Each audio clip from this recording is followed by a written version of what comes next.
بہت بہت مبارکباد دیتی ہوں۔ یہ دن ہندوستان کی تاریخ کا سب سے اہم دن ہے۔ جیسا کہ آپ سب جانتے ہیں، آزادی سے پہلے ہمارے ملک میں انگریزوں کا راج تھا۔ انگریزوں نے تجارت کی غرض سے ہندوستان آ کر تقریباً 200 سال تک ہمارے ملک پر حکومت کی اور ہم ہندوستانیوں کو اپنا غلام بنایا۔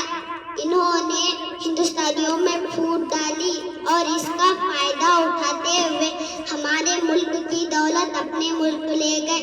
اس لیے ہم سب کو ایک ہو کر رہنا چاہیے، ورنہ اسی طرح کوئی دوسرا آ کر پھر سے ہمیں اپنا غلام بنا لے گا۔ اس بات سے آپ کو میں آگاہ کرتے ہوئے میں میری تقریر ایک شعر کے ساتھ ختم کروں گی۔